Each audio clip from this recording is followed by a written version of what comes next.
Joint Secretary. Our Secretary of the Commission, Arvind Mehta, will just join us. As the media advisor mentioned to you, we have had 2 very full days of interactions with every stakeholder in Goa. And this has included the third tier. Yesterday we met the urban local bodies, we met the panchayats, we met all political parties in the state and had a fairly full discussions. We also had a discussion with representatives of trade and industry, and today we had discussions with the Hotel Owners Association. Of course, today was a discussion with the state government when they formally presented the memorandum of the state government to the Finance Commission, as is customary, along with all ministers of the cabinet of this government and senior officials who also then made presentations to us. Well, Goa is the last state which the Finance Commission is visiting. Let me add, last but not the least, because I subscribe to what is commonly believed as Goa being the jewel in India's crown. We, as the Finance Commission, would like this jewel to remain unblemished and to be further embellished, and the jewel not to really go down. We also believe that Goa has a huge potential given its natural beauty, its coastline, given its rich hinterland, a small state by geographical area, although not the smallest by way of population. We have also visited states which have a smaller population than even Goa. But the growth potential of Goa has yet to be fully exploited, because although Goa has achieved many notable progress, it has the highest per capita income, 2.5 times the country's average. Its performance on the key social parameters, Millennium Development Goals, Sustainable Development Goals, has been consistently placed Goa among the top-ranking performing states. Its rate of growth in Goa has been well above the national averages. So I think that on the whole, in terms, if you compare Goa with some of the other states or average states in India, Goa has many notable multiplier effects. Now, to this, I must add that has it therefore, what I alluded earlier, reached or close to reaching its growth potential? My reply would be no, because I think that Goa has huge opportunities, and we need to have a combination of measures which will enable it to improve its growth potential. Let me list out some of the issues which I think deserve to be considered as we go forward. First and foremost, and let me begin with an issue which is not often talked about. My colleague, Dr. Ramesh Chand, who is a great agricultural expert, has pointed out that the agricultural productivity and the emphasis on agriculture, notwithstanding the fact that a large part of it is agriculture, requires huge improvements in diversification of agricultural patterns and improvement in overall agricultural productivity, which I think that deserves some degree of priority. I think the completion of the ongoing strengthening of infrastructure is an area which deserves closer attention as we go forward.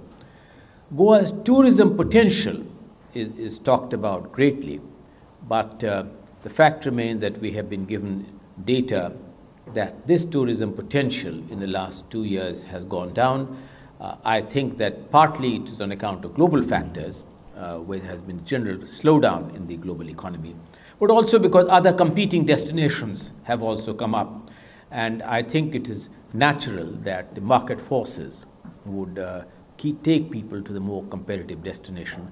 And therefore, in terms of all the parameters go towards attracting tourism, deserves a closer priority and closer consideration.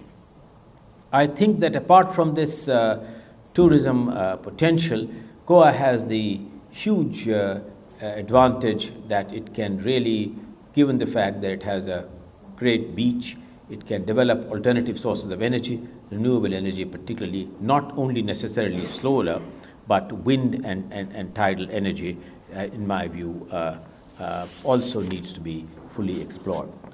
No doubt that given the fact that its geographical area is small, and looking at the high density of migrant population which this gets, I hope that all this migrant population, those who settle down, are reckoned in the next round of census, which will be done as residents of Goa, because there is a huge floating population as well.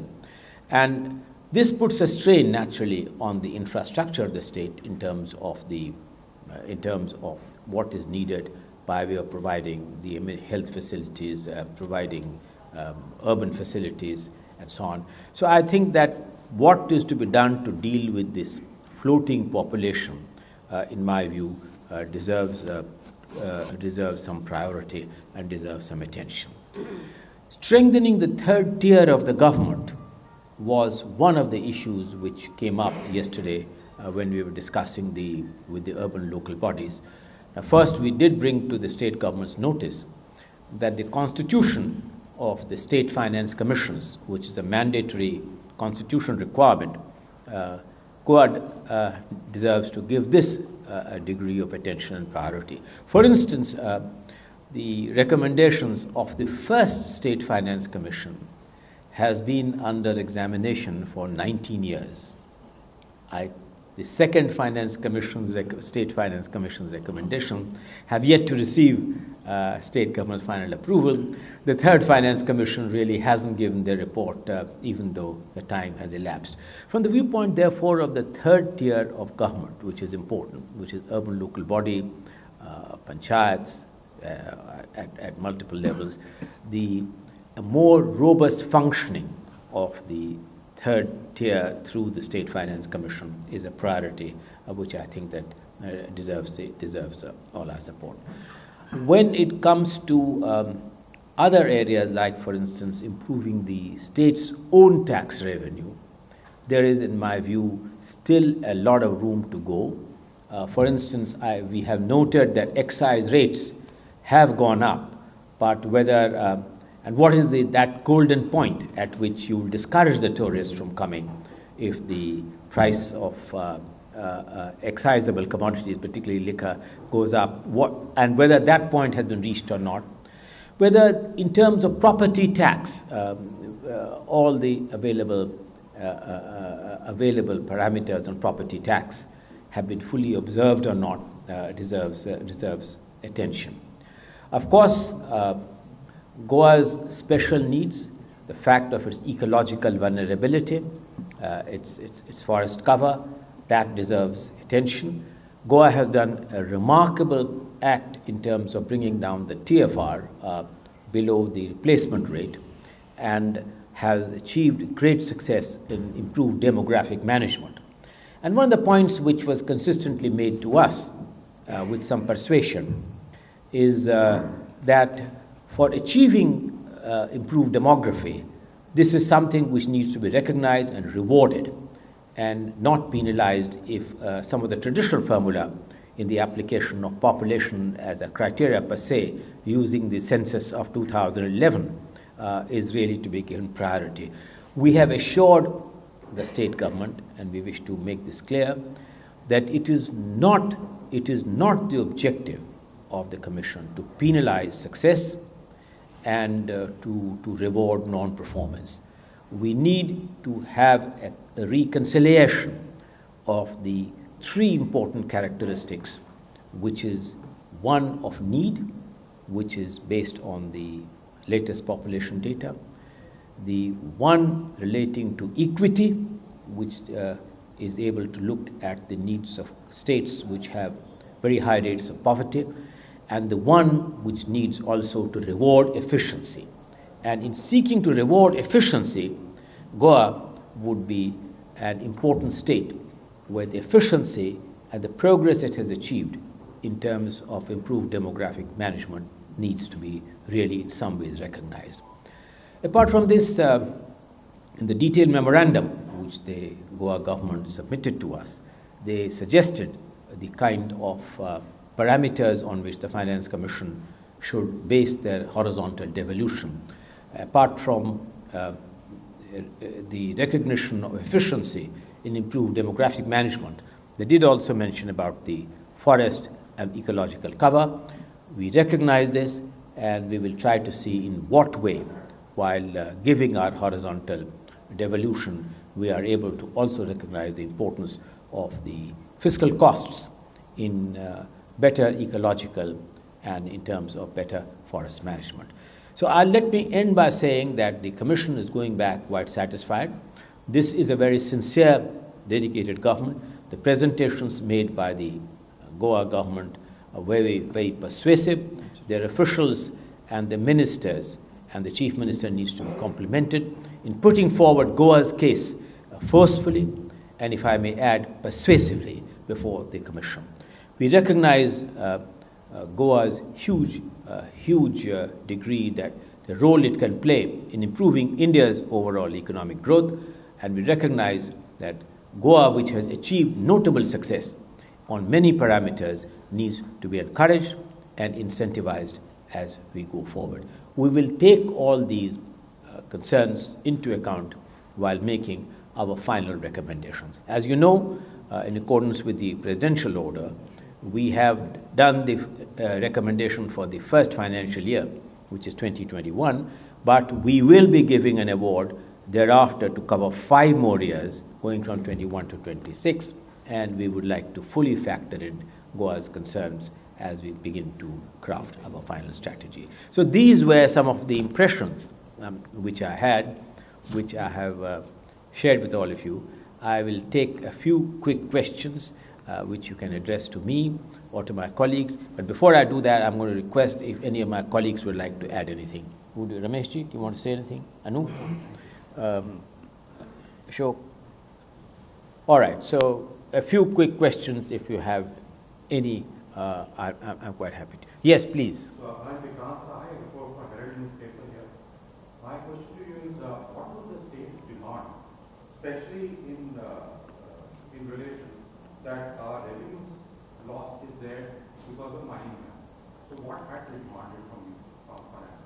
Well, they have, understandably, and not unsurprisingly, like all states, they have asked for a special package to compensate for the mining losses which they have encountered, the sluggishness of the growth of tourism in recent times, the strengthening of the infrastructure, the emphasis on sanitation and emphasis on improved solid waste management, which they have.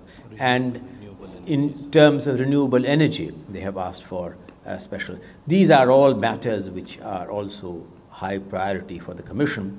But as you know, since it's a divisible kitty and not an indivisible, flexible one that we have, while taking these concerns into account, we will see how best we can balance the considerations of equity, need, and efficiency.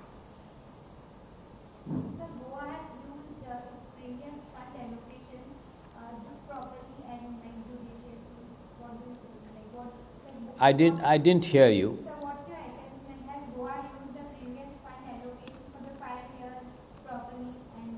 Goa has made very notable progress in terms of its overall growth in per capita income, which, as you know, is the highest in the country.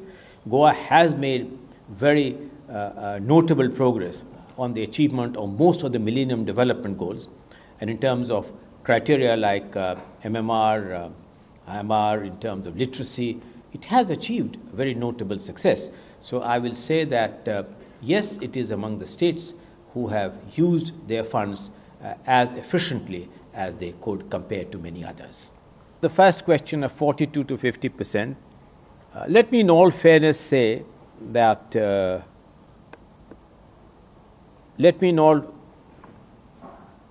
don't know, is it working? No. No. In all fairness, let me say that Goa has made a request for increasing the devolution from 42 to 50%. But let me add, there is hardly any state in India which has not made a similar plea, including the plea for a special package. And many states, and Goa is one of them, a plea for being treated as a special category status. Now, whether we are going to agree to this or not, particularly the first one, we will be then sharing with you our report before we share it with Parliament, and this may or may not be very appropriate. So what I suggest is that you wait for a little while when our first year's recommendations, the government would take a view on it, and that would be in public domain. On the second issue of consultations with all stakeholders, let me say there has been a pattern in these consultations, and we have followed this uniformly. The pattern has been to consult all those entities who are in some way directly connected. For instance, the urban local bodies do not necessarily represent the government. They are elected bodies. The panchayats are really important stakeholders, and they are elected bodies. We have had fairly robust consultations with them, and it is in light of that, since you asked the question of whether it has made any impact or will it make any impact on our recommendations or not, the fact that I made an observation that in terms of the Constitution and in terms of the alacrity with which they should do with State Finance Commission has been not the most glorious chapter in Goa's management, emanated from the observations which you heard from the elected representatives of panchayat and urban local bodies. We have also consulted all political parties, where each of the political parties gave their own individual memorandum, which was suggestive of the ideological preference of that party, and we have also taken those on record. So we have had a fairly rounded, a fairly robust set of interactions with stakeholders. Special interests outside, if you are meaning on education and health and so on, we expect that the state government's memorandum would incorporate their process of consultations, since there is no such procedure to be able to do so. But those, by the way, are areas which on the parameter of education, as I mentioned, has been one of the Goa's big strong point. But sanitation, drainage, improved solid waste management, improved connectivity are challenges on which further action would need to be taken. Sir, I would like to ask I think that notwithstanding progress made by Goa, particularly in terms of initiation of new business, speed at which permissions can be granted, the operational content to the single window business, they are all areas where I think that further progress needs to be made. Notwithstanding the progress which has already been made, I think that there can be greater multiplier effects on that in case those are further liberalized and simplified. Anyone else? Yeah. Good afternoon, sir. My name is Nitin. I represent Times India. I just wanted to see if the Commission has made any observations regarding Goa's social sector spending. Well, the Commission has made the observation, a couple of observations. You know, you cannot get improved demographic management without social sector expenditure. What feeds into a TFR improvement is investment in girl-child education, health, and multiple parameters which lead to the improved outcome on TFR really reaching what would be desirable from the point of view. So that's one indication of that. Now, you can take other ways of looking at it, to which I have already alluded to, namely that particularly in respect of solid waste management, improved drainage, sanitation, Goa has huge challenges which lie ahead of it, apart from the legacy kind of issues which Goa has inherited. And I think that those are areas which I believe needs priority, but fortunately the state government also seems to be very conscious of the fact that these are areas which require priority and attention. It is known that the report relating to the financial year 2021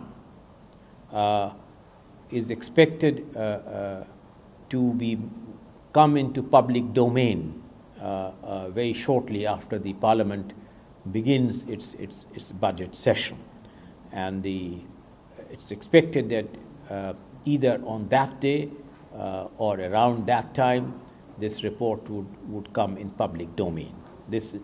But the other report, which is the report for the 5 years 21 to 26, we have been advised by the President that we have to, for those 5 years, present it by the 30th of October.